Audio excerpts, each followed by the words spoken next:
Hi ಎಲ್ಲರಿಗೂ Soumya's world ಚಾನಲ್ಗೆ ನಿಮ್ಮೆಲ್ಲರಿಗೂ ಸ್ವಾಗತ. ಹೇಗಿದ್ದೀರಾ? ಎಲ್ಲರೂ ಚೆನ್ನಾಗಿದ್ದೀರಾ ಅಂತ ಅನ್ಕೊತ ಇವತ್ತಿನ ಬ್ಲಾಗನ್ನು ಶುರು ಮಾಡ್ತಾ ಇದ್ದೀನಿ. ನನ್ನ ವಿಡಿಯೋ ನಿಮಗೆ ಇಷ್ಟ ಆಗ್ತಾ ಇದ್ದರೆ ಲೈಕ್ ಮಾಡಿ, ಶೇರ್ ಮಾಡಿ, ಕಮೆಂಟ್ ಮಾಡಿ, ಹಾಗೆ ಸಬ್ಸ್ಕ್ರೈಬ್ ಮಾಡ್ಕೊಳ್ಳಿ. ಪಕ್ಕದಲ್ಲಿರೋ ಬೆಲ್ ಐಕನ್ನ ಪ್ರೆಸ್ ಮಾಡಿ.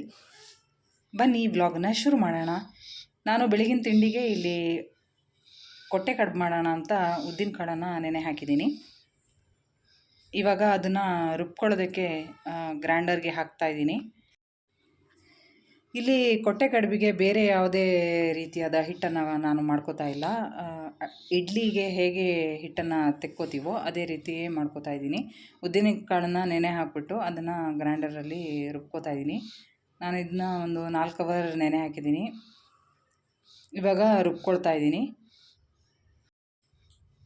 ಇದಕ್ಕೆ ನಾನು ಅಕ್ಕಿ ರವೆನ ಹಾಕ್ತೀನಿ. ಆಮೇಲೆ ಹಿಟ್ಟೆಲ್ಲ ರುಬ್ಬಿ ಆದಮೇಲೆ ಹಿಟ್ಟು ರುಬ್ಬೋದಕ್ಕೆ ಟೈಮ್ ತೊಗೊಳುತ್ತಲ್ವ, ಹಾಗಾಗಿ ನೀರೆಲ್ಲ ಎಷ್ಟು ಬೇಕೋ ಅಷ್ಟು ಅಡ್ಜಸ್ಟ್ ಮಾಡಿಬಿಟ್ಟು ಇದನ್ನು ಮುಚ್ಚಿಬಿಟ್ಟು ಹಿಟ್ಟು ರುಬ್ಬೋದಕ್ಕೆ ಬಿಡ್ತಾಯಿದ್ದೀನಿ. ಇಲ್ಲಿ ಹಿಟ್ಟು ರುಬ್ಬೋದ್ರೊಳಗಡೆ ನಾನು ಅಲ್ಲಿ ಕೊಟ್ಟೆನ ಸೆಟ್ಕೊಳ್ಬೇಕು. ಎಲೆಯನ್ನು ಊರಿಂದನೇ ತೊಗೊಂಬಂದಿದ್ದೀನಿ. ಹಲಸಿನ ಎಲೆಯನ್ನು ತೊಗೊಂಬಂದಿದ್ದೀನಿ. ಹಾಗೆ ಕಡ್ಡಿಯನ್ನು ಕೂಡ ತೊಗೊಂಬಂದಿದ್ದೀನಿ. ತೆಂಗಿನ ಗರಿಯ ಕಡ್ಡಿಯನ್ನು ನಾನು ತೊಗೊಂಡು ಬಂದಿದ್ದೀನಿ. ಇಲ್ಲಿ ಸ್ವಲ್ಪ ಮೆತ್ತಗಿದ್ರೆ ಚೆನ್ನಾಗಿರುತ್ತೆ. ಸ್ವಲ್ಪ ಹಾರ್ಡ್, ಸ್ವಲ್ಪ ದಪ್ಪ ಇದ್ದರೆ ಕಡ್ಡಿ ಅದು ಎಲೆ ಹೋಲ್ ದೊಡ್ಡದಾಗ್ಬಿಟ್ಟು ಹಿಟ್ಟೆಲ್ಲ ಸುರಿದೋಗೋ ಚಾನ್ಸಸ್ ಇರುತ್ತೆ. ಸೊ ಹಂಗಾಗಿ ನೋಡಿಕೊಂಡು ತೊಗೊಂಬರ್ಬೇಕು. ಇಲ್ಲಿ ಕೊಟ್ಟೆ ಸೆಟ್ಟೋದು ಯಾವ ರೀತಿ ಅಂತ ಹೇಳಿದ್ರೆ, 3 ಎಲೆನ ಫಸ್ಟ್ ತೊಗೊಂಡು ಒಂದು ಕಡ್ಡಿನ ಹಾಕಿ ಸರಿಯಾಗಿ 3 ಎಲೆ ಕೂಡೋ ಥರ ಮಾಡಿಬಿಟ್ಟು 3 ಎಲೆನ ಒಂದು ಸಲ ಹಾಕ್ಬಿಟ್ಟು ಒಂದು ಕಡ್ಡಿನ ಅಲ್ಲಿ ಸೇರಿಸಿ 3 ಎಲೆನೂ ಕೂಡೋ ಥರ ಮಾಡಿ, ಆಮೇಲೆ 4ನೇ ಎಲೆನ ಅದಕ್ಕೆ ಸೇರಿಸ್ಬಿಟ್ಟು ಇನ್ನೊಂದು ಕಡ್ಡಿನ ಹಾಕಿ ಜಾಯಿಂಟ್ ಮಾಡಿದ್ರೆ ಆಯಿತು. ಅದೊಂದು ಆಮೇಲೆ ಈಗ ಒಳಗಡೆ ಹಾಕಿ ಒಂದ್ರ ಒಳಗಡೆ ಒಂದು ಎಲೆನ ಬರೋ ಥರ ಮಾಡಿ ಅದೆರಡನ್ನೂ ಜಾಯಿಂಟ್ ಮಾಡಿ ಒಂದು ಕಡ್ಡಿನ ಸೇರಿಸಿ ಹಾಕೋದು. ಇಲ್ಲಿ ಎಲೆ ಸ್ವಲ್ಪ ಸಾಫ್ಟಾಗಿರಬೇಕು. ಹಾಗಾಗಿ ಎಲೆನ ಸ್ವಲ್ಪ ತೊಳೆದು ನೀರಲ್ಲಿ ಚೆನ್ನಾಗಿ ತೊಳೆದು ಇದು ಮಾಡಿದ್ರೆ ಚೆನ್ನಾಗಿ ಬರುತ್ತೆ. ಇಲ್ಲಿದ್ರೆ ಕಟ್ಟಾಗೋ ಚಾನ್ಸಸ್ ಇರುತ್ತೆ. ಎಲೆ ಕಟ್ಟಾದರೆ ಕೊಟ್ಟೆ ಕಡುಬು ಮಾಡಬೇಕಾದ್ರೆ ಹಿಟ್ಟು ಹಾಕಿದ್ರೆ ಅದು ಸುರಿದೋಗೋ ಚಾನ್ಸಸ್ ಇರುತ್ತೆ. ಹಾಗಾಗಿ ಸ್ವಲ್ಪ ಕಡ್ಡಿ ಚುಚ್ಚಬೇಕಾದ್ರೂ ಕೂಡ ಸ್ವಲ್ಪ ನೋಡಿಕೊಂಡು ಫಿಕ್ಸ್ ಮಾಡಿದ್ರೆ ಚೆನ್ನಾಗಿ ಬರುತ್ತೆ ಕೊಟ್ಟೆ ಕಡುಬು.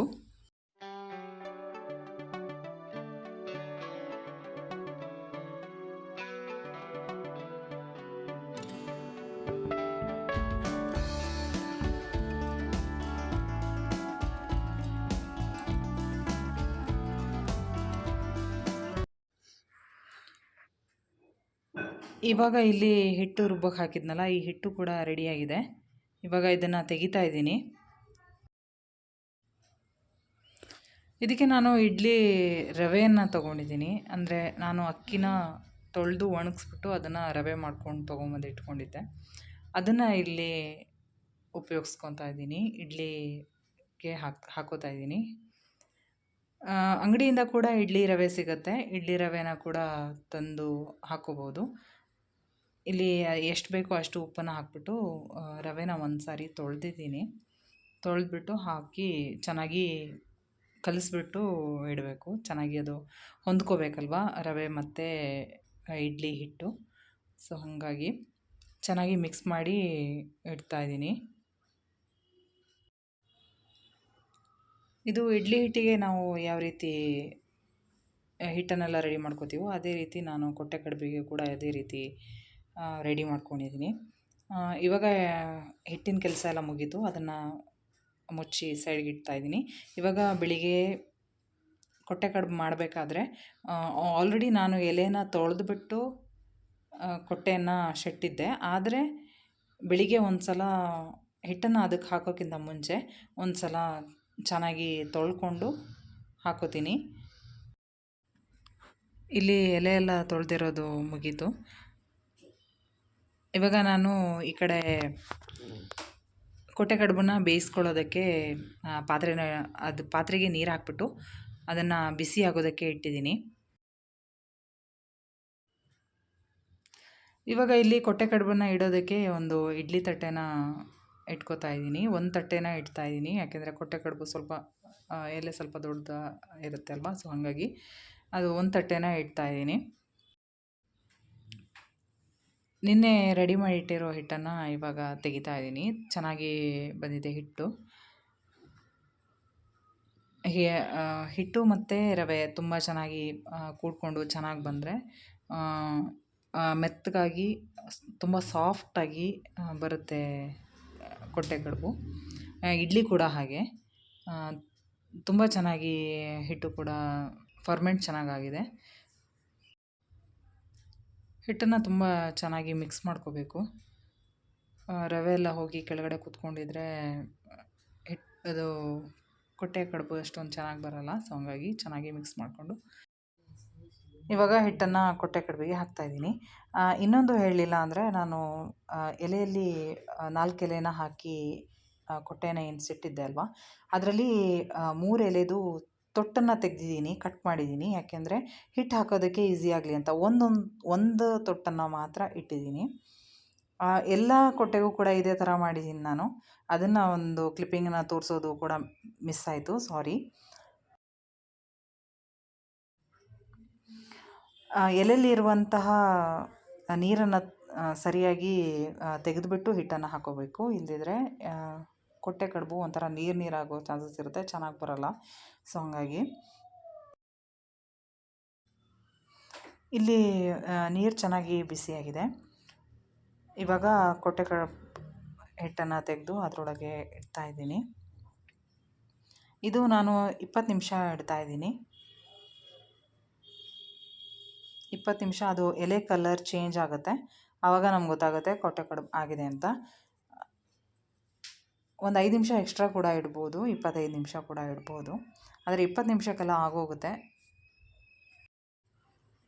ನಮ್ಮದು ಇಡ್ಲಿ ಪಾತ್ರೆ ಸ್ವಲ್ಪ ಚಿಕ್ಕದಿರೋದ್ರಿಂದ ಅದಕ್ಕೆ ಎಷ್ಟು ಹಿಡಿಯುತ್ತೋ ಅಷ್ಟು ಹಾಕ್ಬಿಟ್ಟು ಇವಾಗ ಮುಚ್ಚಳನ ಮುಚ್ತಾ ಇದ್ದೀನಿ. ನೆಕ್ಸ್ಟ್ ಟ್ರಿಪ್ಪು ಕೂಡ ಇನ್ನೊಂದು ಸಲ ಹಾಕಬೇಕಾಗತ್ತೆ. ಇವಾಗ 20 ನಿಮಿಷ ಆಗಿದೆ. ಇವಾಗ ತೆಗಿತಾ ಇದ್ದೀನಿ. ಎಲೆ ಕಲರೆಲ್ಲ ಚೇಂಜ್ ಆಗಿದೆ, ನೀವು ಕೂಡ ನೋಡ್ತಾ ಇರ್ಬೋದು ಎಲೆ ಕಲರ್ ಎಷ್ಟು ಚೆನ್ನಾಗಿ ಚೇಂಜ್ ಆಗಿಬಿಟ್ಟು ಚೆನ್ನಾಗಿ ಬೆಂದಿದೆ ಅಂತ.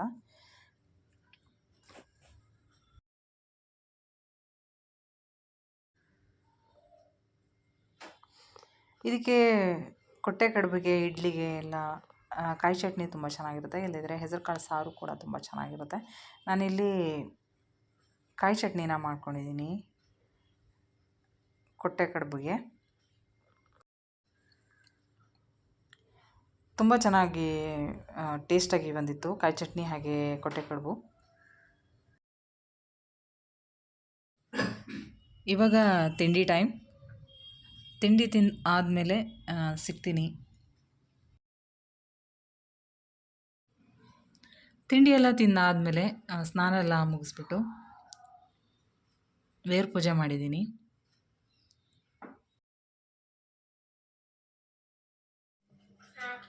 ನಾನು ಊರಿಗೆ ಹೋಗಿದ್ದಾಗ ಬೀಚ್ಗೆ ಹೋಗಿದ್ದೆ, ಆ ಒಂದು ಕ್ಲಿಪ್ಪಿಂಗನ್ನು ಇಲ್ಲಿ ನಾನು ಆ್ಯಡ್ ಮಾಡ್ತಾ ಇದ್ದೀನಿ. ನೀವು ನೋಡಿ ಎಂಜಾಯ್ ಮಾಡಿ. ಇದು ನಮ್ಮೂರಿನ ಬೀಚು. ಕೂತ್ಕೊಳ್ಳೋಕ್ಕೂ ಕೂಡ ತುಂಬ ಚೆನ್ನಾಗಿದೆ. ಹಾಗೆ ಸುಮ್ಮನೆ ಒಂದು ರೌಂಡ್ ಹೋಗಿ ಬರೋಣ ಅಂತ ಅನ್ನಿಸ್ತು. ನಾವು ಹೋದಾಗ ಸ್ವಲ್ಪ ಬಿಸಿಲಿತ್ತು,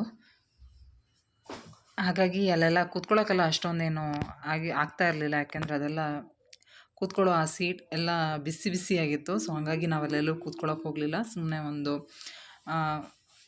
ವಿಡಿಯೋನ ಕ್ಲಿಪ್ಪಿಂಗ್ ಅದು ತೆಕ್ಕೊಂಬಿಟ್ಟು ವಾಪಸ್ ಬರೋಣ ಅಂತ ಅಂದ್ಕೊಂಡ್ವಿ. ಯಾಕೆಂದರೆ ಕೂತ್ಕೊಳ್ಳುವಷ್ಟು ಬಿಸಿಲು ತುಂಬಾ ಮುಖಕ್ಕೇ ಹೊಡಿತಿತ್ತು. ಸೊ ಹಾಗಾಗಿ ಅಲ್ಲಿ ಕೂತ್ಕೊಳ್ಳೋಕೆ ಕೂಡ ಆಗ್ತಾ ಇರಲಿಲ್ಲ. ಇನ್ನೂ ಸ್ವಲ್ಪ ಸಂಜೆ ಆಗ್ತಾ ಸ್ವಲ್ಪ ವಾತಾವರಣ ಕೂಡ ತಂಪಾಗಿ ಗಾಳಿ ಬೀಸ್ತಾ ಇರಬೇಕಾದ್ರೆ ಕೂತ್ಕೊಂಡು ಎಂಜಾಯ್ ಮಾಡಿಕೊಂಡು ಕೂಡ ಬರ್ಬೋದು. ವಾಕ್ ಮಾಡೋದಕ್ಕೆ ತುಂಬ ತುಂಬ ತುಂಬ ತುಂಬ ಚೆನ್ನಾಗಿರೋ ಪ್ಲೇಸ್ ಅಂತ ನಾನು ಹೇಳ್ತೀನಿ. ತುಂಬ ಪ್ರಶಾಂತತೆ. ಸಂಜೆ ಆಗ್ತಾ ಒಂದು ಬೆಳಿಗ್ಗೆ ಬರಬೇಕು, ಇಲ್ಲದಿದ್ದರೆ ಒಂದು ಸಂಜೆ ಬರಬೇಕು. ಸಂಜೆ ಒಂದು 5 ಆದಮೇಲೆ ಹೋದರೆ ಇನ್ನೂ ಚೆನ್ನಾಗಿರುತ್ತೆ. ಅದು ಆ ನೀರು, ಆ ನೀರಿನ ಸೌಂಡು ಕೂಡ ಯಾವಾಗಲೂ ಇರುತ್ತೆ. ಬಟ್ ಅದು ಸಂಜೆ ಆಗ್ತಾ ಆಗ್ತಾ ಗಾಳಿ ಬೀಸೋದು, ಆ ನೀರಿನ ಸೌಂಡು ಕೂಡ ತುಂಬ ಚೆನ್ನಾಗಿರುತ್ತೆ ಕೇಳೋಕ್ಕೆ. ಹಾಗೆ ವಾಕ್ ಮಾಡೋಕ್ಕೂ ಕೂಡ ತುಂಬ ಚೆನ್ನಾಗಿದೆ.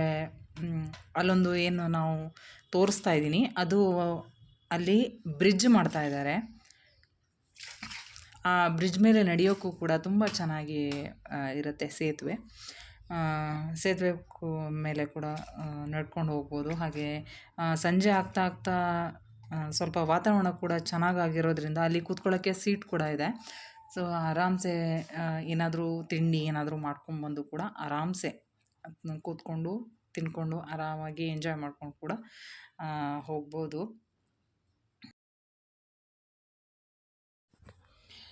ಒಬ್ಬೊಬ್ಬರೇ ಬರೋದಕ್ಕಿಂತ ಮನೆಯವರೆಲ್ಲ ಕೂತ್ಕೊಂಡು ಆರಾಮ್ಸೆ ಬಂದು ಅಲ್ಲಿ ಕೂತ್ಕೊಂಡು ಚೆನ್ನಾಗಿ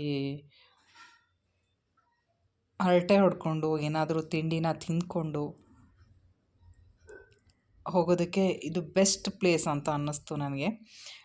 ಸೊ ಹಾಗಾಗಿ ನಿಮಗೂ ತೋರಿಸೋಣ ಇದು ಹೇಗಿದೆ ಈ ಪ್ಲೇಸು ಅಂತ.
ಸಂಕ್ರಾಂತಿ ಹಬ್ಬ ಅಂತ ಅನಿಸುತ್ತೆ ಅವತ್ತು. ನನಗೆ ಮರ್ತೋಗಿದೆ ಇವಾಗ.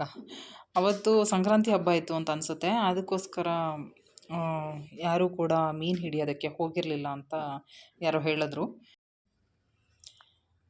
ಇಲ್ಲಿದ್ರೆ ದೋಣಿಗಳೆಲ್ಲ ಕಾಣೋಕ್ಕೆ ಸಿಗ್ತಾ ಇರಲಿಲ್ಲ ನಮಗೆ. ಎಲ್ಲ ಮೀನು ಹಿಡಿಯೋದಕ್ಕೆ ತೊಗೊಂಡು ಹೋಗ್ತಾಯಿದ್ರು. ಇವಾಗ ನೀರಿನ ಒಳಗಡೆ ನೋಡಿ ಹೇಗೆ ಇದೆಲ್ಲ ಸಿಗ್ತಾ ಇದೆ, ಶಂಕ ಟೈಪಿಂದೆಲ್ಲ.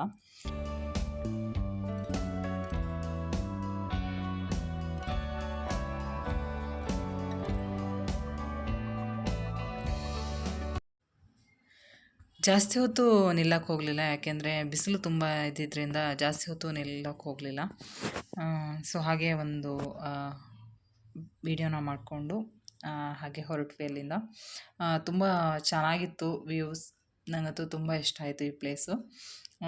ನೆಕ್ಸ್ಟ್ ಟೈಮ್ ಬರೋಣ ಎಲ್ಲರ ಜೊತೆ ಅಂತ ಅಂದ್ಕೊಂಡಿದ್ದೀನಿ. ನೋಡೋಣ. ಈ ಒಂದು ವಿಡಿಯೋ ನಿಮಗೆ ಇಷ್ಟ ಆಯಿತು ಅಂತ ಅಂದ್ಕೊಂಡಿದ್ದೀನಿ. ಇಷ್ಟ ಆದರೆ ಲೈಕ್ ಮಾಡೋದನ್ನು ಮರಿಬೇಡಿ. ಸಿಗ್ತೀನಿ ಇನ್ನೊಂದು ವಿಡಿಯೋದಲ್ಲಿ. ಅಲ್ಲಿಯವರೆಗೂ ಬಾಯ್.